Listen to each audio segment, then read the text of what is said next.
Hello ma'am ngasi dasami ni haraga dasami oiramdre hayeng oina oirani bako duduna ngasi se akhoi udharbon chapagi planning tawnai ni akhoi naombi singa dunai loisanna lore kurta oina sechare ma'am adudi yenghala ke thoga to sida lere se akhoi gi badri ni ngasi di mi yamna tille hayeng dasami oirabani na ngasi je lai thadadre hayeng oi thadadoi duna akhoi jami nei se sida inaw nupi ani ga inaw bai dipang ni moi car da khara ma chatle khara mana scooty da isu scooty da chale khoi inaw nupa ga tauraga sida lai thadana bagi jengo lai purokna dana kana duna akhoi je khara tholok pase khara di thenge me pung 3 makhai dumaina di oire akhoi se lambi je hojik chali bani hoji udharbon lambi chali ni do yodore me am udharbon yoraga khufaja mane madi sari sing se me am yimjeng hala age bako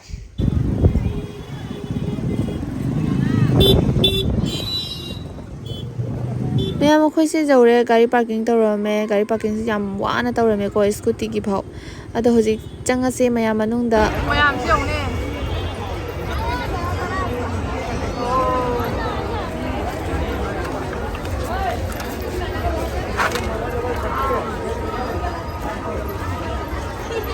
थांजले ma'am चंगै जे सुंगौ योबो गौ लै जाबा मीना गइनो ने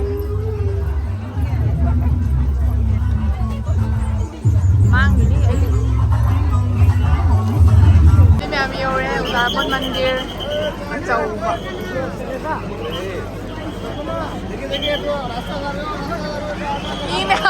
mimi amji umune coba wah ini jangan apa yang mau buat apa lagu ini atau apa yang mau buat ikutin nanti sih kalau jangan dulu dong dah sih jangan dulu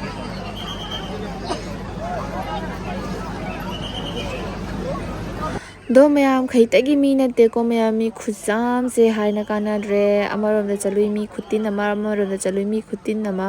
काइदे मी नु खंगे थोकलै जिंग से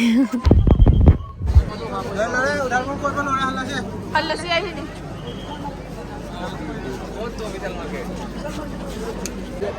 ma'am कोई partner मांग रहे ma'am को किला किला को काम कैसे करा दूंगा अदु ना कोई से गायगा ले ने मी मर से जापन कितना मीसे यामन गिदने अदो मनुंग से चंगसिरा चंगसिरा सु फंगे कोई ओरे हाय ओय पैसा बिरा चंगबसि बा ओ लाइन खुसाम अमा द लाइन येगा ओरेदना सुमाइना इलु ओमदा सिनु पाइ लाइन दोइन अखोय ओजन सिगा फुरम चंगदबिदा अते काय काय सित्र बखांगे दम येगा खोय मोय लाप गाय बोयना मनुंग चंगथौरने काय को पाइरो मा उन्ना चलो चले रे ओसे इ संदै संदै यांखै गेम लै चाम गिदा चंग हां जे कमिटी गुलो রয়েছে তো হৌরে সেগুলো সবাই কমিটির কাছে পৌঁছতে পারে তাহলে আপনাদের কাছে অনুরোধ রইল আপনারা অতি সত্বর আমাদের সাথে যোগাযোগ করবেন ধন্যবাদ Ini sih dimana ke pahar bukan orang dia bang kita. Pun kami yang lain dia. Mana bahasa tiang itu itu. Mama ini pergi tiger itu kerja. Main bawa main. Awal আমরা অনুরোধ করছি আপনারা নিজ নিজ গোপন নিজ নিজ হাতে নিয়ে প্রবেশ করুন। চাঙ্গি আপনি চাঙ্গি। না হলে ভিড় জমে যাবে এবং এখানে শৃঙ্খলা ভঙ্গ হবে আপনাদের। চেঠিনা রাম সাহেব। আমি দেখতে পাচ্ছি মণ্ডপের সামনে মণ্ডপের সামনে আমাদের পুলিশ yang pesan ছাত্র ini আছে বলছেন আপনাদের কিন্তু আপনারা শুনে যাচ্ছেন না নি লাইন আছে মণ্ডপের সামনে লাইন আছে এই যে লাইন লেগিনি নে দূরে খদাগায় যোগাযোগ করুন আপনার পরিবারের লোকজন আপনার জন্য অপেক্ষায় দাঁড়িয়ে দর্শকদের কাছে আবার অনুরোধ করছি আপনারা আমরা যে প্রচার করছি আপনাদের সুবিধার্থে আমরা এই প্রচার করছি সুতরাং আপনারা মন দিয়ে কথাগুলো শুনবেন আমরা কি বলতে চাই আপনারা মন দিয়ে শুনুন 2 নম্বর এবং সুতরাং ওই প্রদেশ আপনাদের আপনারা কুকুরকে নিজ নিজ হাতে রাখবেন একসঙ্গে আমাদের কুকুরগুলো দেবেন না চেঠি আতানি নে আমরা আপনাদের দুঙ্গা চেঠি আদা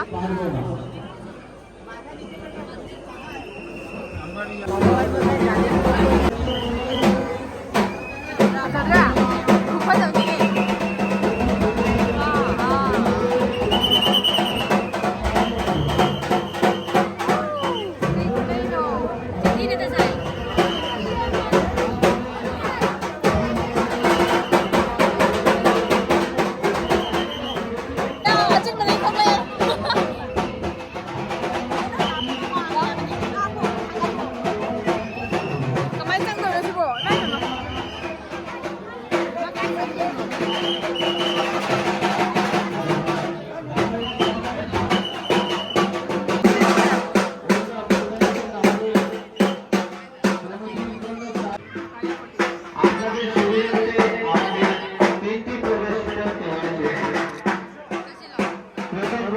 มีคุณจิ้มตัวไก่ตัวเนี่ยทุกคนไอชิลากับคุณนั่นที่พลังงานโซยากับคุณมั้งอ่ะ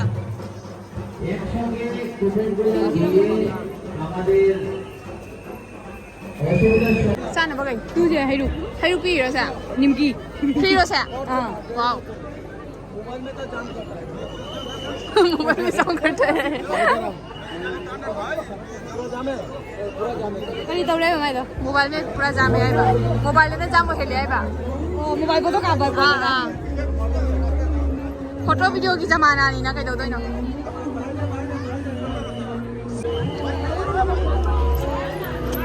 दोनों दूसरे बच्चा और सब ऐसे लो दिला सब अरे पिलकते हैं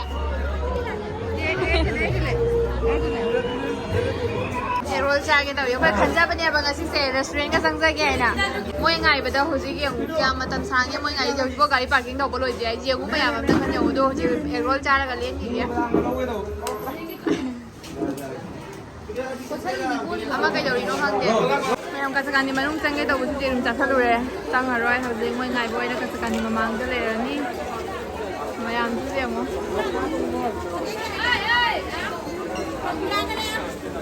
maitai om taude ba marang marang tabudi yawe maitai si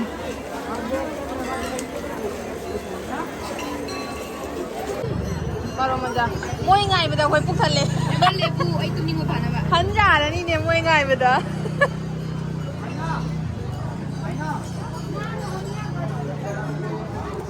Lebu chara ga reaction bi da tau ke ho nei. Sang ga ne ma bi ya. Ya, jum ma nga ga. Kama kondo, kamu ro noi. Si beda ya.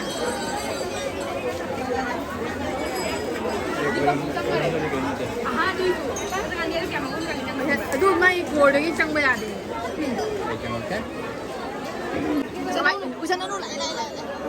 No no no जमी no no उधर मैं उधर थी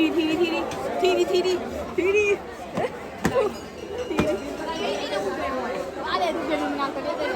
हाँ उधर चले उधर मैं बोल Hello, con phòng đây nè. con tàu đi chung. Đây có nơi con rồi.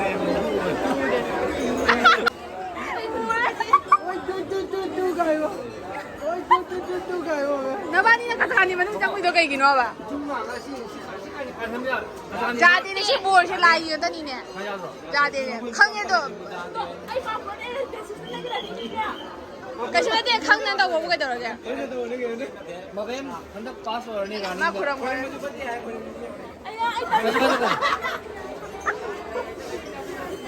phải thằng nào biết chứ nào ra kìa ví dụ cái này nó chẳng gì mà ni mà quân chẳng cái đâu là ni mà quân đồ này lấy mà cái tay thú ở đây thì mua đứa trái cay chứ thằng kia lấy đứa trái cái này tiền cái cái chapal lấy rồi chứ kayaknya sih nama chapel kah kalau sih nak chapal long tuh nih si pam nih udah जो मैं the me done Jordan Jordan है नहीं Jordan चित्र नहीं है ये 20 में कौन खाएगा 120 वाला उन लोग को गिफ्ट करते नहीं ये लोग गिफ्ट दे देगा गिफ्ट कौन देगा ये लोग कौन गिफ्ट देने वाला है गिफ्ट थैंक यू खरीद रहे हो सेल करना है तो दे दो कोई बात नहीं चित्र नहीं है ना दे दो एक दे दो ले लो ว่าพังกันเลยไม่ใช่พังกันเลยว่าติดโทษเลยติดโทษใช่ภาษาเยอะเลยดูดิมาดิ 이제 물 몰라 ไม่ละดูแต่ชิ้นเดียวกัน 시작하자 올라 왜 좀 나오네 이제 นั่งตัวกันอยู่ไปเราอีกแบบ 이제 마좀 나 여기 하고 싫어 매암 친구들 뭐 다 먹으시 ไอ้มาเอามาติดโทษกันเลยตัว 이거 이거 อันนี้ slowly กูจะคุยติดโทษหน่อยนะสุดอ่ะ 포스는 떼지 먹을 수 있니? 너랑 후이 찍 먹을 때 이미지. 이게 따라하기. 아마도 걔 알아. 10 पे ओनली होलसेल दे रहा पूरा 따라하기 나. พงมันนี่นะ wholesale วีดีไรสิเนี่ยไอ้ฉันเลยเนี่ยรู้ป่ะคุณนี่ใช่ชิปปี้โห 먹는 거야 맛있어 พงมันกันเลยฮัทพี่น่าบันนี่พงมันนี่ดูดิ 진짜 아빠 이거 뭐 먹는 거 맞아 아마 아마도 아빠야 나 날 봐다가 มายามอคอยเฮจิมีนะหันราการเดาคนละกิบุรจลี 여기 동반 이제 보나 하나 아빠네 알아 มีปุระลอยหันแต่น่ะอคอยน่าหุ่นตะลักนะ 와 하나 되죠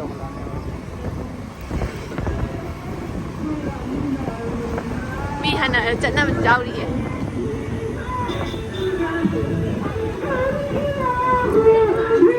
หันน่ะมันเจ้าเลย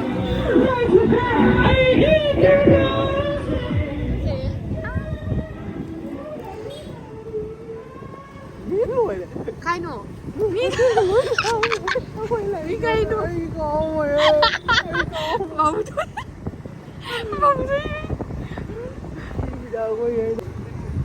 มาทำสิ่งนี้แหละคิดว่าคิดว่าจะทำด้วย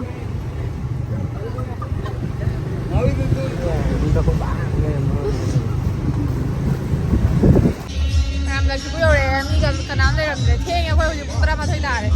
actually mẹ mà khơi sẽ uthar bon yo buda haidi yoraga moi se ngai thungai sin tawba sida puja koi base ma thong mari ma inai nai ratre akhoi bu phanadi akhoi di manung ga changdana phana bu koiri bu ko moi di ala kar de lak bu kang bu sin di koi bu ga phangdre akhoi di khatang tai jari moi di cha bu ju phangdre lak bu ga sum akhoi se haidi lakhipur de chalu se na hai ba to akhoi koi ra bani na theng di theng chale pung tara ma khai do moi na tare ado moi su koi bu do jam phangda bani na phare phare chala se na akhoi se lak bani pung tara ma khai tare bu ko adagi lak pada adu ga akhoi na lakhipur yo buda pung baro du moi na tare ba ko mel do mi am ta le ram de yam na no ning khre sin mi se bottle khun ba lai bottle khun ba se ma yam na taram ba gi tha ba gi bottle khun ba lai